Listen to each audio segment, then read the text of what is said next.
Aleluia. Queridos, de pé como nós estamos, abra sua Bíblia, por favor, na carta de Paulo aos Filipenses, capítulo de número 1, na medida que você encontrar Filipenses 1, verso de número 20.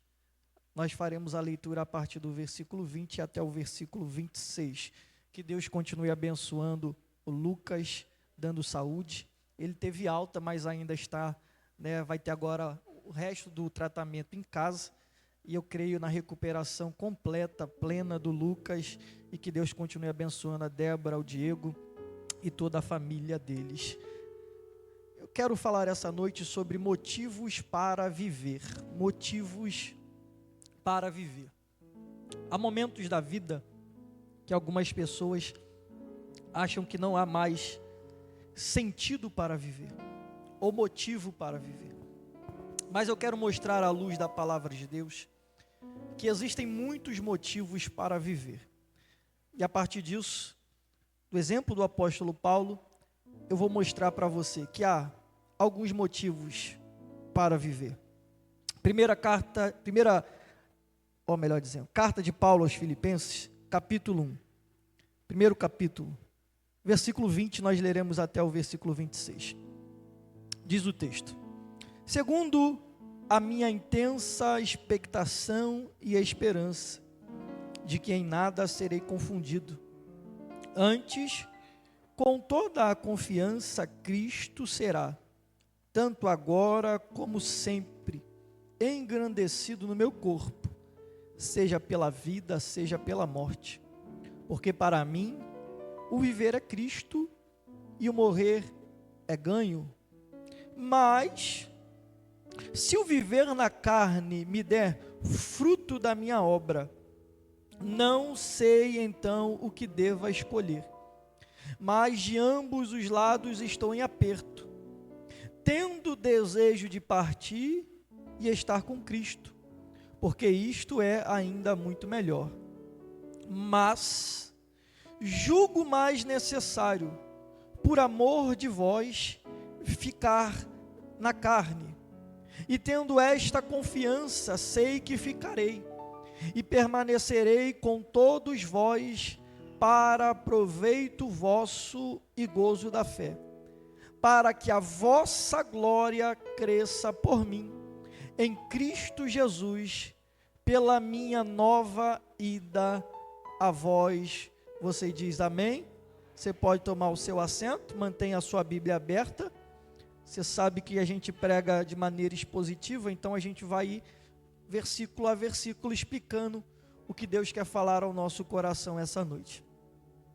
A carta aos Filipenses é considerada e conhecida entre muitos como a carta da alegria, a carta do regozijo, porque Paulo, algumas vezes nessa carta, ele usa a expressão regozijai-vos no Senhor, ou alegrai-vos no Senhor. E o detalhe é que quando Paulo ele escreve aos Filipenses, e Filipos era uma das cidades principais da Macedônia, província da Grécia, que tinha esse nome por causa de Filipe, rei da Macedônia, segundo, pai de Alexandre o grande conquistador grego.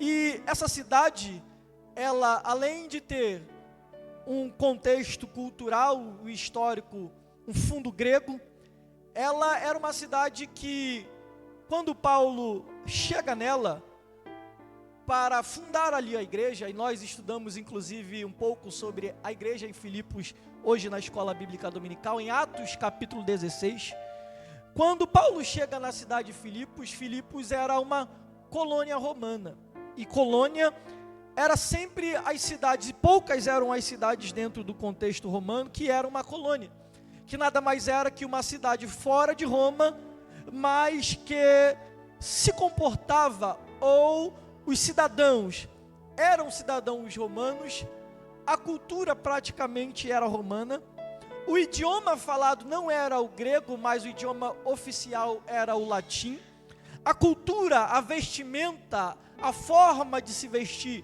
era romana, e a maioria da população dos cidadãos que moravam em Filipos também eram romanos, a maioria deles soldados, que depois de 20 anos servindo ao exército romano, tinham baixa. E quando tomavam a baixa do exército, Roma dava um pedaço de terra como pagamento, ou como uma indenização pelos 20 anos de serviços prestados ao exército. E os soldados então acabavam recebendo terras na cidade de Filipos, de maneira que essa cidade era uma cidade extremamente militarizada. Pensa mais ou menos ali na Vila Militar do Galeão. Era basicamente o que a cidade de Filipos era numa escala maior. A maioria dos cidadãos eram ex-soldados, ou soldados que combateram e agora estavam na reserva, e que moravam nessa cidade para ali prestar serviços ao exército, e também estar a serviço de Roma, porque em algum momento, se Roma precisasse novamente dos seus serviços, eles estariam apostos para trabalhar.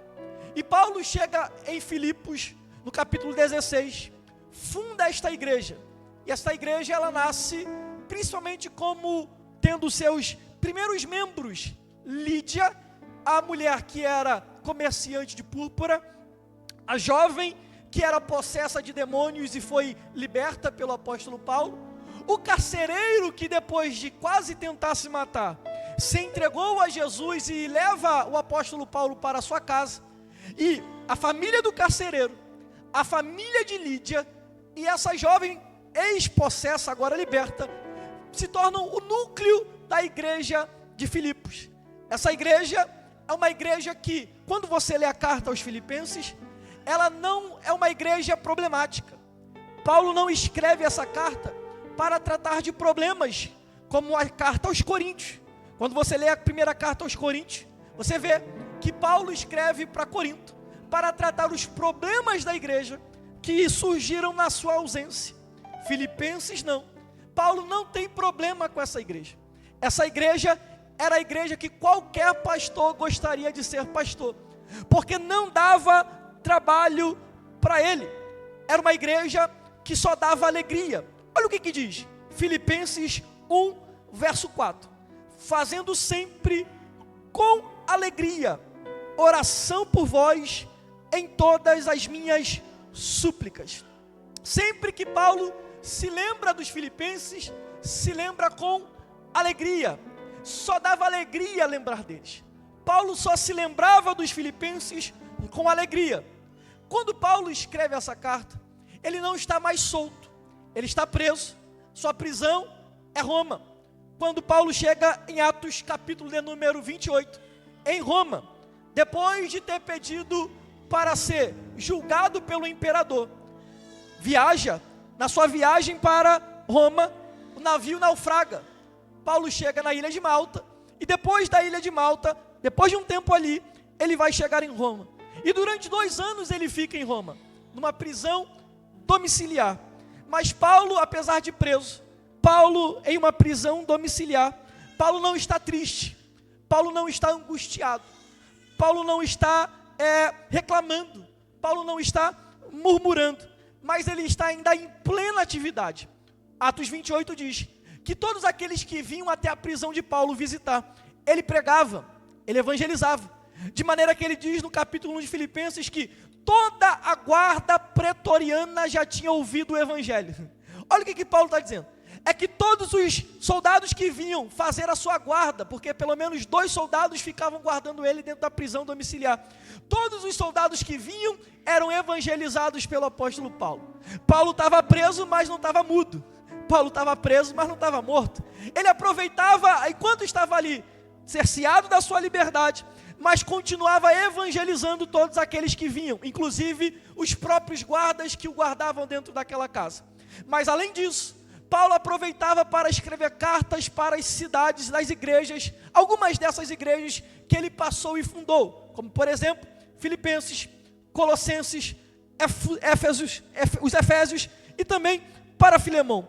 Essa carta aqui, a carta de Filipenses, é a carta da alegria, porque, repito, Paulo diz algumas vezes para que a igreja em Filipos continuasse se alegrando, para que eles não se entristecessem com a sua prisão, porque muito pelo contrário, a sua prisão estava fazendo com que muitos mais irmãos pregassem o evangelho. Olha o que ele diz no versículo 14 do capítulo 1. E muitos dos irmãos no Senhor, tomando ânimo com as minhas prisões, ousam falar a palavra mais confiadamente sem temor. Em outras palavras, ele diz: eu estou sabendo que depois que eu fui preso, muitos irmãos começaram a pregar com mais ousadia, a partir do meu exemplo. Alguns irmãos se encheram de coragem e estão pregando o evangelho com mais ânimo.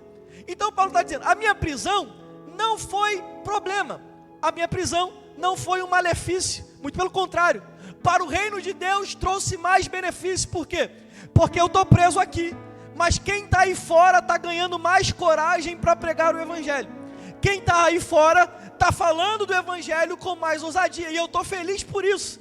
E ele diz, eu sei que tem alguns que estão pregando o evangelho por verdade, outros estão por contenda, alguns estão anunciando de boa mente, outros com fingimento. Não importa, o que importa é que Cristo, ele seja pregado, que o evangelho, ele seja anunciado, seja por verdade ou seja por fingimento, seja por contenda ou seja de boa mente. O que importa é que o evangelho seja pregado. Aí ele continua, no versículo 19, sei que isto me resultará salvação, pela vossa oração e pelo socorro do Espírito de Jesus Cristo. Ele está querendo dizer no verso 19, eu sei que eu vou sair daqui, eu creio que vou sair daqui, da prisão. Por quê? Primeiro, porque vocês estão orando. Segundo, porque eu recebo o socorro do Espírito de Jesus. Vocês estão orando aí, e o Espírito está ministrando aqui no meu coração.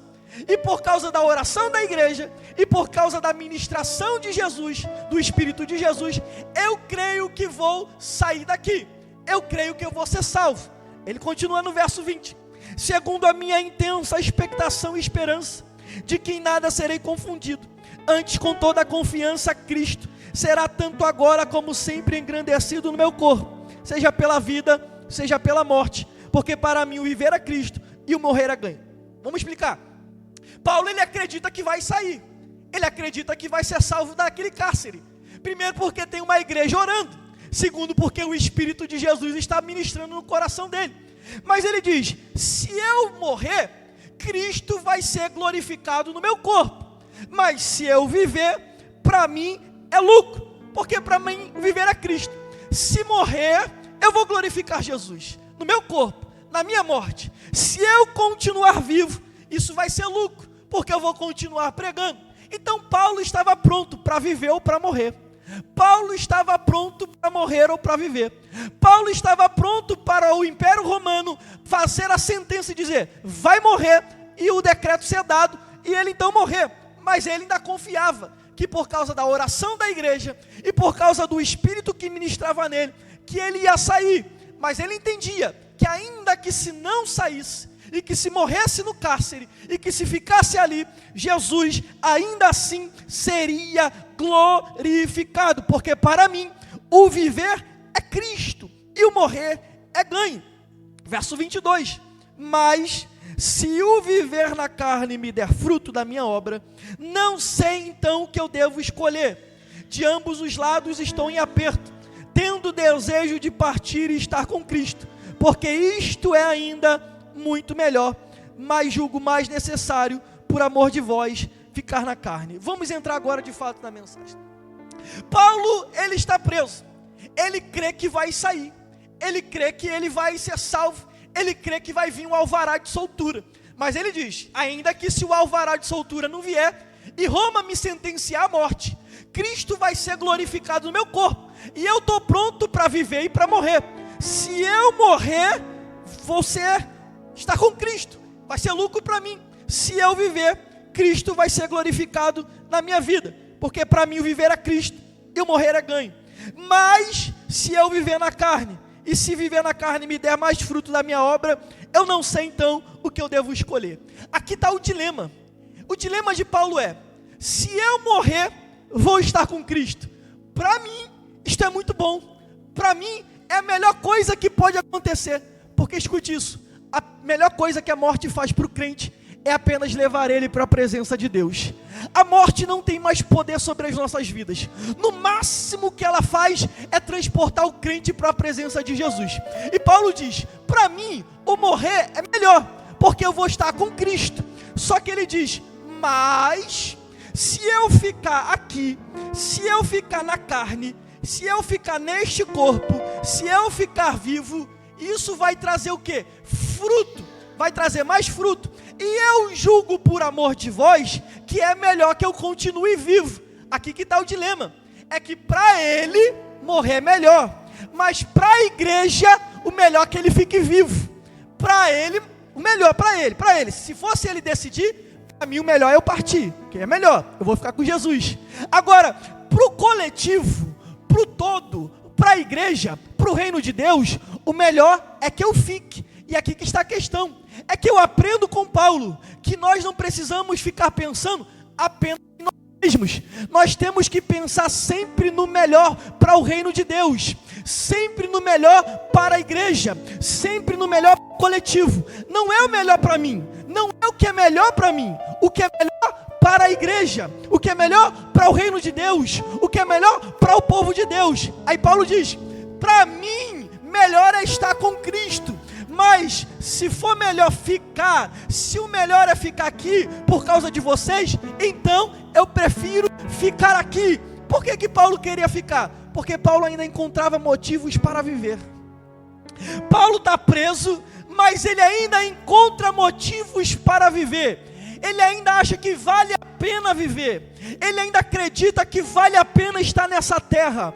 Ele entende que ainda havia sentido para estar aqui. O que um homem preso, o que um homem encarcerado consegue encontrar sentido na vida, motivo para viver e alegria para viver, enquanto você não está preso, enquanto você não está num cárcere e acha que a vida não faz mais sentido, e acha que a vida não vale mais a pena, e acha que a vida não tem mais valor, só porque você ficou desempregado, ou por causa de uma enfermidade, ou por causa de alguma coisa ruim que aconteceu na sua vida, aí você acha que não vale a pena mais viver, que não tem mais sentido para viver. Pastor, a minha vida não tem mais sentido. Pastor, a minha vida não tem mais motivo, a minha vida não tem mais alegria, não tem mais por que eu estar vivo aqui, não tem mais porque eu estar nessa terra. Eu vim aqui essa noite para te dizer, ainda existe motivo para você estar nessa terra, ainda existem motivos para viver. Eu faço um parênteses aqui essa noite. Se você entrou em El Shaddai achando que não há mais sentido na sua vida e que não vale mais a pena viver, eu vim aqui essa noite para dizer, ainda existe motivos para você estar vivo. Se você não morreu, se aquele acidente não te matou, se aquela doença não te matou, se aquele problema não te levou, é porque Deus ainda tem um propósito na sua vida, ainda existe motivos para viver. Primeiro motivo para viver, versículo 22, mas se o viver na carne me der fruto da minha obra. Primeiro motivo para viver é que Paulo entendia que se ele ficasse vivo, desse mais fruto para o reino de Deus, ele preferia ficar vivo. Então Paulo entendia que o primeiro motivo para querer continuar vivendo, dar mais fruto para o reino de Deus. Esse é o primeiro motivo, que ainda vale a pena viver. Se você ainda está vivo, se você ainda está respirando, se você ainda está sobre a terra, é porque Deus ainda quer que você frutifique. Deus ainda quer que você floresça. Deus ainda quer que você dê frutos. Deus ainda quer que você faça alguma coisa. Paulo diz, eu partir, estar com Cristo é melhor, mas se ainda ficar vivo, eu der mais fruto, se a minha obra frutificar mais, Se eu ainda der mais fruto no meu ministério, então eu prefiro ficar aqui, porque ainda existe motivo para viver. Sabe por que Deus ainda não te levou? Porque ainda há muito para você frutificar, ainda há muita alma para você ganhar, ainda há muita vida para você edificar, ainda há muita coisa para você fazer, ainda há muita gente para você liderar, ainda há muita gente para você discipular, ainda há muito louvor para você cantar, ainda há muito folheto para você entregar, ainda tem muita gente para você orar, ainda tem muito fruto para você dar. Pastor, por que Deus ainda não me levou? Porque Ele ainda quer que você frutifique, Ele ainda quer que você dê fruto, Ele ainda quer que você floresça. E se Deus te colocou aqui em El Shaddai, é porque Ele quer que você dê fruto aqui. Quando Ele quiser que você dê fruto em outro lugar, Ele vai viabilizar para você ir para outro lugar, Ele vai abrir porta para você ir para outro lugar, Ele vai fazer você ir para outro lugar, Ele vai viabilizar, alguma coisa vai acontecer, Ele vai te levar para lá. Mas enquanto Ele te permite ficar aqui, frutifique aqui, floresça aqui, dê fruto aqui. Se o viver na carne me der fruto da minha obra, se você ainda está aqui, se você ainda está vivo, é porque Deus quer que você continue frutificando. Segundo motivo para viver, versículo 24: mas julgo mais necessário, por amor de vós, ficar na carne. Mas eu entendi que é mais necessário, por amor de vós. Por amor de quem? Da igreja de Filipenses, dos Filipos, lá de Filipos. Por amor dos filipenses, por amor de vocês, eu prefiro ficar na carne. E esse ficar na carne aqui não é ficar na carne do pecado. Ficar na carne aqui, Paulo diz, é ficar no corpo, é ficar vivo. Olha o que Paulo diz: para mim o melhor é eu partir, mas eu pensei bem, e por amor de vocês, eu amo tanto vocês, que é melhor que Deus me deixe um pouco mais tempo na terra. Por que Paulo queria ficar na terra? Primeiro, dar fruto. Segundo, ele ainda queria amar. Por amor de vós, prefiro ficar vivo. Por amor de vós, prefiro ficar aqui. Por amor de vós, prefiro ficar na terra. Esse é o segundo motivo pelo qual você precisa viver. Ainda há muita gente para amar. Por que Paulo não queria partir ainda? Porque ele ainda amava a igreja de Filipos, e por amor dos filipenses ele queria continuar vivo. Ainda há motivos para viver, e o segundo motivo é: você ainda possui gente para amar. Você ainda tem pessoas para amar. Ainda há uma família para você amar, ainda há pessoas para você amar, ainda há irmãos em Cristo para você amar, ainda há amigos para você amar, ainda há um esposo, uma esposa para você amar, ainda há filhos para você amar, ainda há lugar para você ficar aqui. Ainda por que Deus não te levou? Porque tem gente para você amar. Deus quer que você derrame o seu amor sobre a vida de algumas pessoas. Eu sei que lá fora a maldade impera, eu sei que o amor de muitos estão se esfriando, mas você não, você ainda tem amor para dar, ainda tem amor para derramar. Ame pessoas e use coisas, não ame coisas e use pessoas. O problema do nosso século é que nós estamos amando coisas e usando pessoas. Não, Deus fez coisas para serem usadas, mas pessoas para serem amadas. Ame pessoas e use coisas. Paulo entendia que ainda havia motivo para viver, porque Ele ainda queria amar. Por amor de vós eu preciso ficar, ainda tem gente para eu amar. Eu sei que nós vivemos em uma época em que as pessoas nos ferem, em que pessoas nos ferem à torta e à direita, mas ainda há pessoas que merecem o nosso amor. Ainda há gente que ainda merece o nosso amor. Ainda há gente que ainda merece o nosso afeto. E Deus quer que você continue amando, que você continue amando pessoas, que você continue amando irmãos, que você continue amando família, que você continue amando até o fim.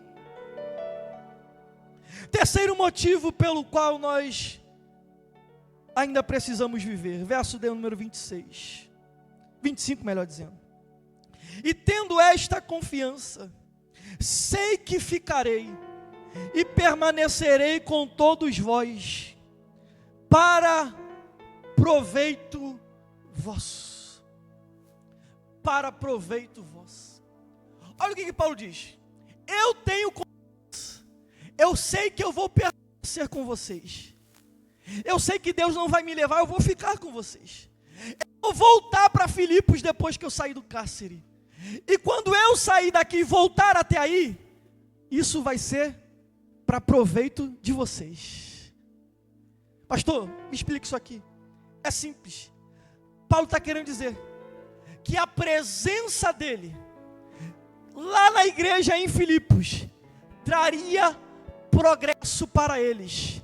Seria benéfico para eles, seria proveitoso para eles, porque a presença de Paulo no meio deles era proveitosa, promovia crescimento, promovia desenvolvimento, promovia a edificação. As pessoas cresciam quando estavam perto de Paulo. Aí ele diz: eu creio que vou sair daqui e vou voltar de novo para o meio de vocês, para proveito vosso, para benefício de vocês, para o crescimento de vocês. Aqui está o terceiro motivo para viver, é porque nós temos a capacidade de fazer as pessoas progredirem. Nós ainda temos pessoas para ajudar a crescer na vida. Só existem dois tipos de pessoas no mundo: pessoas que afundam pessoas e pessoas que levantam pessoas. Ou você é uma âncora que afunda as pessoas. Você conhece gente assim? Gente que só coloca os outros para baixo. É âncora. Eu estou com vontade de abrir um negócio. Não abrir não vai dar certo. Eu tô com vontade de mudar, é de profissão. Não vai dar certo. Eu acho que eu vou me abrir, agora eu vou atrás de um novo namorado, uma nova namorada. Não deu certo aqui, não vai dar certo isso também não. É gente que só coloca para baixo, é âncora. Agora Paulo não. Paulo é o tipo de pessoa que onde ele estava, as pessoas cresciam, as pessoas se desenvolviam, as pessoas aproveitavam a presença do apóstolo Paulo, porque a presença dele no meio deles era benefício para eles. Você não pode ser âncora, você precisa estar no meio de gente, e a partir da sua vida, outras pessoas crescerem, outras pessoas desenvolverem, outras pessoas progredirem. Deus te chamou não para ser âncora, para afundar gente. Deus te colocou nesse mundo para ajudar pessoas a crescerem, para ajudar pessoas a progredirem, para ajudar pessoas a progredirem, para ajudar pessoas a se desenvolverem, para ajudar as pessoas a crescerem. A sua vida no meio de onde Deus te colocar servirá de proveito para outras pessoas. Onde Deus te colocar, pessoas vão crescer. Onde Deus te colocar, pessoas vão se desenvolver. Onde Deus te colocar, pessoas vão progredir. Onde você for colocar as plantas dos seus pés, pessoas vão amadurecer. Onde você entrar, depois que você sair, as pessoas vão dizer: quando você chegou aqui, eu era de um jeito, agora depois que você está saindo, eu estou de outra maneira. Você me ajudou.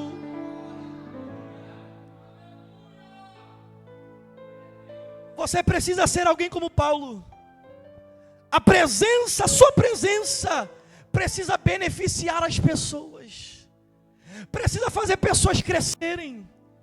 Precisa fazer as pessoas progredirem. Por quê? Porque foi para isso que Deus nos colocou no mundo. Para ajudar pessoas a progredirem. Para ajudar outros a crescerem. Desde que eu cheguei aqui em El Shaddai, eu tenho sempre como costume de presentear pessoas com livros. Quem aqui já recebeu um livro de presente meu? Levante a sua mão aí, para dizer que eu não estou mentindo. Se você não recebeu, vai receber até o final do ano, se não, no ano que vem. Mas eu tenho como hábito isso. Por quê? Porque eu entendo que eu não estou gastando. Eu entendo que eu estou investindo. Eu entendo que eu estou ajudando no crescimento. Eu entendo que o livro vai me ajudar a fazer com que você cresça mais do que através das minhas palavras. Então eu invisto. Por quê? Porque quando eu ajudo alguém a crescer, a se desenvolver, o maior beneficiado é o reino de Deus, que cresce com o seu desenvolvimento. Então aprenda com Paulo, você está vivo para ajudar outras pessoas a crescerem, para ajudar outras pessoas a desenvolverem, para ser um benefício, um proveito para outras pessoas.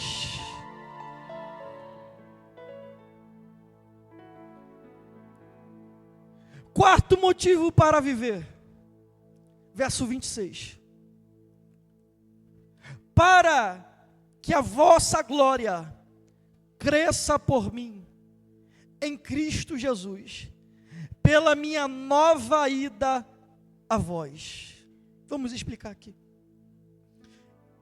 Paulo está com certeza que ele vai voltar para os Filipenses, para a cidade de Filipos. Então, pela minha nova ida a vós, ele crê que ele vai voltar lá. E o que vai acontecer quando ele voltar lá? Para que a vossa glória aumente, por mim, em Cristo Jesus. Em outras palavras, ele está dizendo, quando eu for aí, vocês vão dar mais glória a Jesus, por minha causa. Quando eu estiver aí, o nome de Jesus ainda vai ser mais glorificado, quando eu chegar aí. O que Paulo estava querendo dizer é simples. Depois que eu sair daqui, eu vou voltar aí. E quando a gente fizer um culto de ações de graças pela minha libertação, vocês vão dar muito mais glória a Jesus por minha causa. O que Paulo está dizendo é simples. Eu ainda tenho motivos para viver. Qual é o motivo, Paulo? É que Jesus ainda vai ser glorificado na minha vida, é que Jesus ainda vai ser glorificado na minha libertação, é que quando eu sair daqui, eu vou fazer culto e ações de graças, e Jesus vai ser glorificado na minha vida.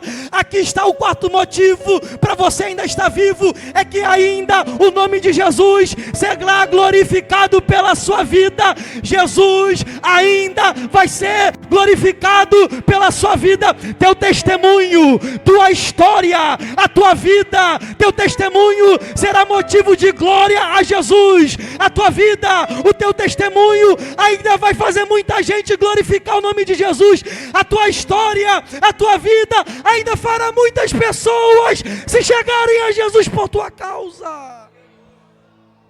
Sabe por que você ainda não morreu?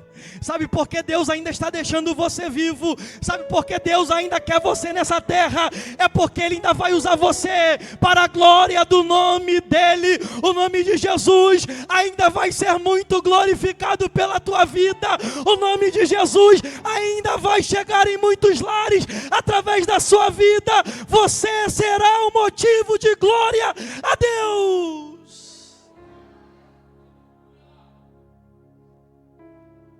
A sua vida não será motivo de vergonha do Evangelho. Você não será um motivo de vergonha do Evangelho. Eu tinha 18 anos. Eu fui separado para ser obreiro com 18 anos. Pastor Joelson Tenório, durante muitos anos líder de adolescentes da DIG, foi nosso pastor ali em Rosa de Saurão durante 5 anos. E logo quando ele chegou, o corpo de obreiros estava com uma dificuldade, haviam poucos obreiros. O pastor Joelson então chegou até o líder de adolescentes da época, hoje evangelista Eliardi, na época diácono Eliardi Galdino. Ele disse: Eliardi, eu quero que você arrume 3 meninos dos adolescentes, 17, 18 anos, 3 meninos bons aí, a gente precisa de obreiros. E um dos 3, eu estava no meio. Só que um dos obreiros mais antigos que estavam lá, ele disse: rapaz, você é maluco. Para o diácono Eliardi: esses meninos aí que você botou de obreiro, eles vão envergonhar o evangelho. Eles são muito novos, daqui a pouco eles desviam, e daqui a pouco o nome de Jesus vai ser envergonhado. Os anos se passaram, e eu estou aqui, até hoje. E os outros 2 que foram separados comigo, são crentes até hoje. Por quê? Porque eu não fui chamado para envergonhar o evangelho, eu fui chamado para que o nome de Jesus seja glorificado. Você também não foi chamado para ser motivo de escândalo e de vergonha do evangelho, não. Você não será mais um a trazer vergonha para o evangelho. Deus te chamou, te salvou, te libertou e te colocou aqui para você ser motivo não de vergonha, você será motivo de glória ao nome de Jesus, para trazer honra para o evangelho. Deixa quem quiser trazer vergonha que deixe quem quiser escandalizar o evangelho que deixe. Você não, você foi colocado nessa terra para trazer glória ao nome de Jesus, através da sua vida.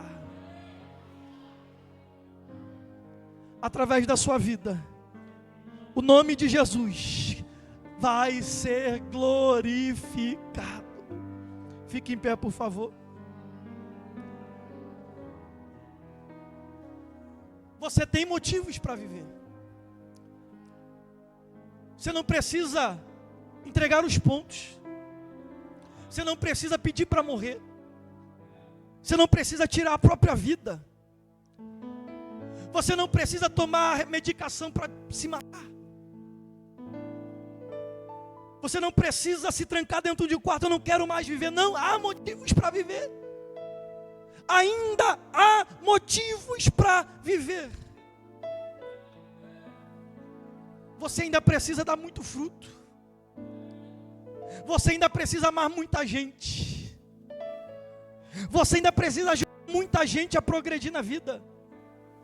Você ainda vai trazer muita glória ao nome de Jesus.